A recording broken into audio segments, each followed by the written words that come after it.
Random House Audio presents 50 Beasts to Break Your Heart and Other Stories by Gennarose Nethercott. Read for you by the author, with January Lavoy, Max Meyers, Elena Ray, and Gabra Zackman.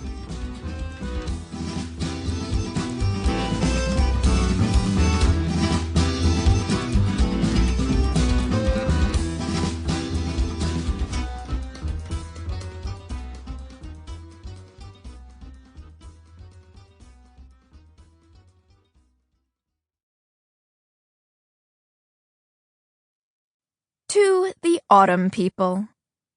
Blessed be the bones. Sundown at the Eternal Staircase. Do not enter the Eternal Staircase after 8 p.m. No outside food or drink is permitted within the Eternal Staircase. Black-soled sneakers, high-heeled shoes, and flip-flops are prohibited inside the Eternal Staircase. No dogs. Yes, we used to allow dogs. Too many dogs shit in the Eternal Staircase. If you feel lightheaded within the Eternal Staircase, alert a staff member immediately. Eternal Staircase staff can be identified by their blue polo shirts, blue visors, and our official Watch Your Step lapel pins. Do not engage with staff members without official lapel pins. They are likely a disgraced staff member. Disgraced staff members spent too much time in the Eternal Staircase and were asked to leave. They keep returning anyway. We don't know how to get rid of them. They are not helpful. Absolutely no running down into the Eternal Staircase. Running in the Eternal Staircase is a criminal offense and punishable by law. Do not remain in the Eternal Staircase for more than 3 consecutive hours. Do not descend deeper than the yellow ribbons marked Go Back. Welcome to the Eternal Staircase. And remember, watch your step. June worked the afternoon shift. Harebell worked the midnight shift. Their shifts overlapped for 3 hours at sunset. Sunset was a busy time at the Eternal Staircase and required extra staff. The lilac and coral and opal of the sky would reflect off the blue tiles shelling the stairs, causing the spectacle to melt with dark, multicolored light. Sunset was also when visitors were most likely to trip on the Eternal Staircase, and when the most trash was dropped, and when June and Harebell could most easily vanish into the crowd to drink brandy from Harebell's flask behind the hot dog stand. Would you rather have eyelashes for teeth or have to work here forever? Could I pluck the eyelashes out or put dentures over them? No. Would other people in the world have eyelash teeth? Would there be a community of eyelash teeth havers? No. You'd be the only person ever born with eyelash teeth. I'd still go for that. There's no guarantee things are any better at other jobs. I know. Harebell scratched her ear with a bobby pin, then used it to clip back a chunk of powder-pink hair. 20 feet away, a kid dropped a plastic guzzler cup, spilling neon slushy down the Eternal Staircase. "Ah, fuck," said June, jumping up. Harebell kissed 2 fingers and held them to the sky. "An offering to the deep."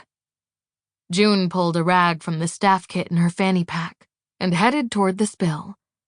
Harebell didn't move to help. The Eternal Staircase contains an undetermined number of blue granite steps, arranged in a circular well, roughly the circumference of a football field. Every individual navy stair is slicked with a mosaic of 1,424 small blue tiles, each the size of a fingernail. The well grows narrower the deeper you descend. Mathematicians claim that the Eternal Staircase's gradual narrowing must be an optical illusion, as the Eternal Staircase never seems to fully taper off. No one has ever reached the bottom of the Eternal Staircase.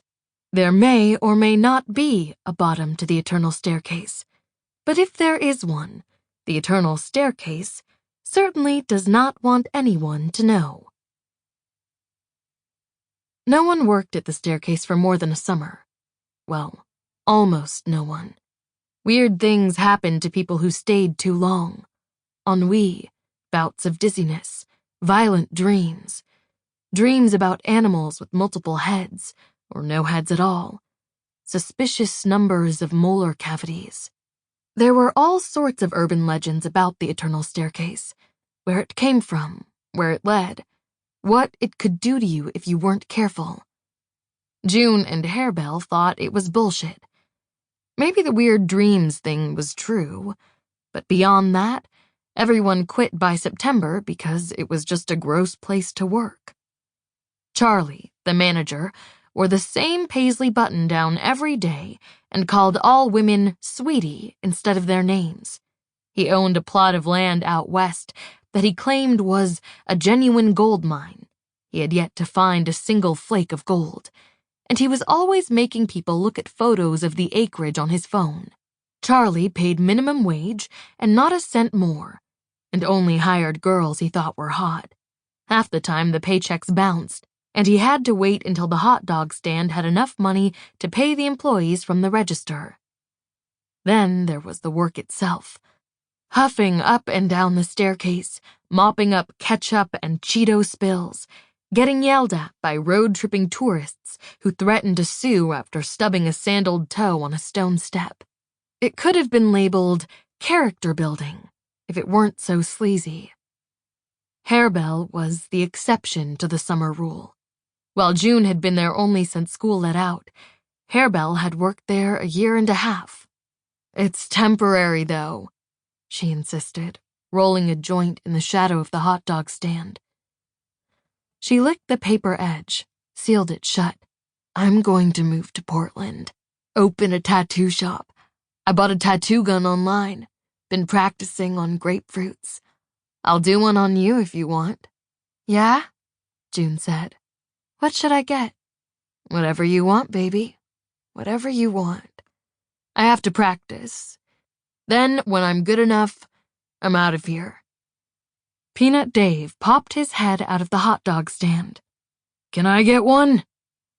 When he wasn't slinging concessions, Peanut Dave drove a van with Guinness World Record Peanut Butter Eater 1992 painted on the side.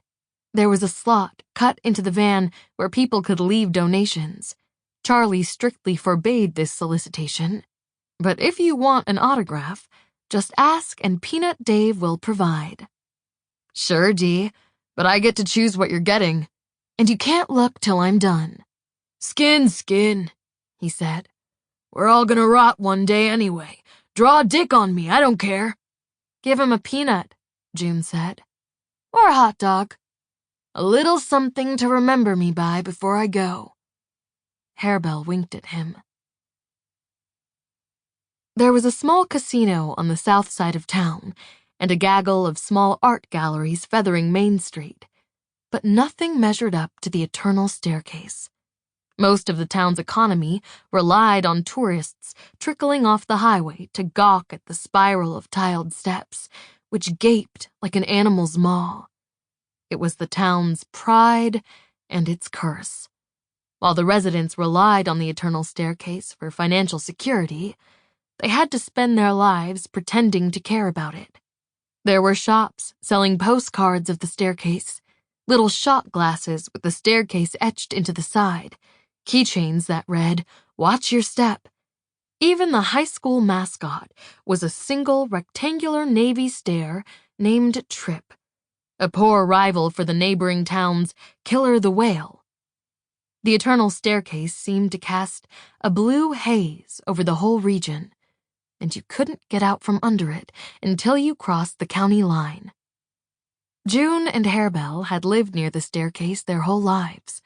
They had dozens of friends who'd quit jobs at the eternal staircase and left for the city. Most boomeranged back.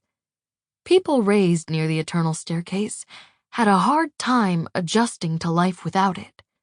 Townies hated the staircase, but whenever they went too far, they felt like something was missing. The land elsewhere made too much sense. There was nothing to fall down and keep falling. There were two ways to tell what Harebell was thinking. Sample complete. Ready to continue?